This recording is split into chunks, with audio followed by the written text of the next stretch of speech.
అనేది మాత్రం ఖచ్చితంగా చెప్తాను భరత్ గారు. అంటే ఇప్పుడు ఒకటి ప్రధానంగా ఇప్పుడు మేడిగడ్డ పిల్లర్స్ కూలిపోవడం వల్ల ఇష్యూ వచ్చింది ఒకటి. రెండోది ఇప్పుడు ఆ పరివాహక ప్రాంతంలో మీరు మాజీ మంత్రి ఎమ్మెల్యే కాళేశ్వరం నీళ్ల ద్వారా సాగు ఎక్కువ కాలేదు. 50,000 మన ఉత్తమ్ కుమార్ రెడ్డి అయితే 50,000 ఎకరాలు మాత్రమే అడిషనల్ గా ఆయకట్టు వచ్చింది. 18 లక్షల ఎకరాలు టార్గెట్ అయితే అని ఆయన అంటున్నారు. వచ్చినంతా కూడా ఎస్ఆర్ఎస్పి నీళ్లు, కడెం నీళ్లు, కాళేశ్వరం నీళ్ల ద్వారా సాగు కాలేదు అని చెప్తున్నారు. దానికేం చెప్తారు మీరు జవాబు? అంటే నేనేమంటున్నా అంటే వీళ్ళు ఒక వితండ వాదన చేయడం తప్ప ఇంకొకటి కాదు. కాళేశ్వరం రిజర్వాయర్లలో నీళ్లు లేకపోతే మెదక్ జిల్లాలో నీళ్ళెక్కడి, నల్లగొండ జిల్లాలో నీళ్ళెక్కడి, కొండపోచమ్మ సాగర్ రిజర్వాయర్ లో నీళ్ళెక్కడి, మల్లన్న సాగర్ లో నీళ్ళెక్కడి. అంటే ఆ నీళ్లను వాడి ఎస్ఆర్ఎస్పిని వాడి మిగిలిన ప్రాజెక్టులను వాడి చెరువులలో నింపినటువంటి నీళ్లను వాడి ఎలా కొంత మనం పంటలు తీసుకోగలిగినాం. అంతే తప్ప నిజంగా నేను ఒక ప్రశ్న అడుగుతున్నా, తెలంగాణ రాకముందు ఎందుకు లేవండి నీళ్లు? మరి కాళేశ్వరం ప్రాజెక్టు కట్టకముందు ఏ చెరువుల నీళ్లు ఎందుకు లేవు? ఏ రిజర్వాయర్ల నీళ్లు ఎందుకు లేవు? నల్లగొండ ఎందుకున్నది? మెదక్ జిల్లాలో నీళ్లు ఎందుకు లేవు?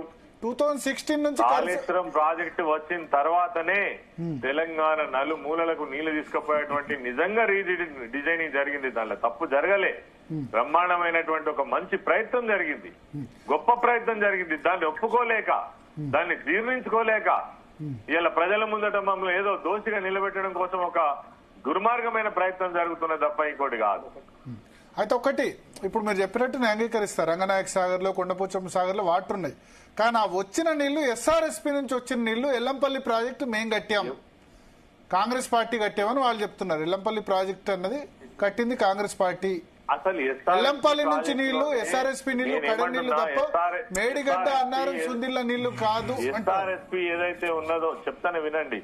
ఎస్ఆర్ఎస్పి ఏదైతే ఉందో రోజు రోజుకు సిల్ట్ తో అది 95 టీఎంసీల కెపాసిటీ నుంచి దాదాపు 60, 70, 80 టీఎంసీలకు వచ్చి ఆ నీళ్లు సరిపోయినటువంటి పరిస్థితులనే కదా ఇలా మనము ఈ ప్రాజెక్టులన్నీ నిర్మాణం చేసుకున్నది. వృధాగా సముద్రంలో కలుస్తున్న నీళ్లను వాడుకోవడం కోసమే కదా.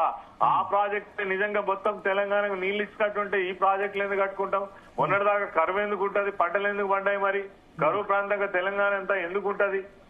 ఇవన్నీ వాళ్ళు తెలిసి మాట్లాడుతున్నారు, తెలివగా కాదు. బదనాం చేయడమే వాళ్ళ ప్రధానమైన ఉద్దేశం, అంతే. రాకేష్ రెడ్డి గారు, ఇప్పుడు మీరు మళ్ళీ అందులో ఇలా ఇంకోటి ఏంటంటే కాంగ్రెస్ పార్టీ, బీజేపీ కలిసి కట్టుగా ఇలా వాళ్ళ ఉద్దేశం ఏంది? వాళ్లకు పవర్ కావాలి, వీళ్ళకి అధికారం అబద్దాలు చెప్పొచ్చిండ్రు, రేపు మళ్ళీ కూడా ఇంకా బదనాం చేసి వాళ్ళు కూడా అధికారంలో రావాలి. ఉద్దేశం అదే, ఇంకేముంటది? తత్వం ఉందా? అయితే రాకేష్ రెడ్డి గారు, ఇక్కడ ఒక క్వశ్చన్. మీ ఆర్మూర్ కదా, ఎస్ఆర్ఎస్పికి సంబంధించి ఎంత ఆయకట్టు? మోస్ట్లీ ఎస్ఆర్ఎస్పి ఆయకట్టే కదా ఆర్మూర్? ఆర్మూర్కి లేదు, కింది ప్రాంతం మాకు అసలు ఆర్మూర్కే లేదు ఎస్ఆర్ఎస్పి ఆయకట్టు. ఎస్ఆర్ఎస్పి కింది నిజామాబాద్ మొత్తం కూడా కొంత బాల్కొండ వైపు, బాల్కొండ అది చాలా కాలం మొన్నటి వరకు అంత పంటలు లేవు కదా.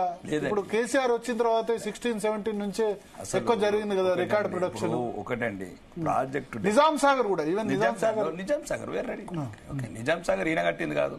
మేము మా తాతలు లింక్ చేసారు, హల్దీవాగ్ వచ్చిన ఇంతవరకు పోయలేదండి.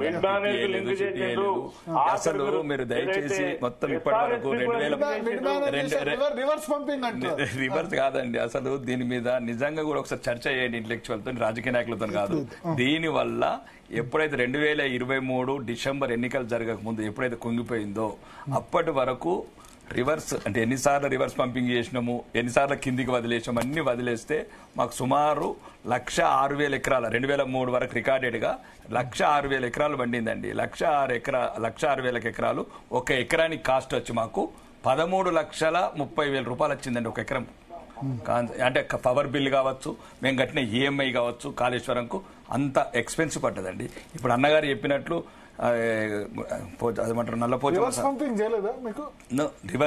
రాలేదండి. ఒకసారి వచ్చింది మళ్ళీ రావటము, మళ్ళీ వదిలేయటం, రావటం వదిలే 3 సార్లు వచ్చింది, 3 సార్లు రివర్స్. అంటే వర్షాలు వీళ్ళు ఎంకిపల్లి చూపిసాకు వచ్చినట్లు ఫస్ట్ డిజైన్ రాంగ్ అండి. అతను ఎవరు మాట వినలేదు పెద్ద ఆయన. ఈ రోజు ఒకే వయసు రీత్యా గౌరవిస్తాం, మాజీ ముఖ్యమంత్రి. తెలంగాణలో అనుమానం తెలుసు కదా కేసీఆర్ కు, ఇంకో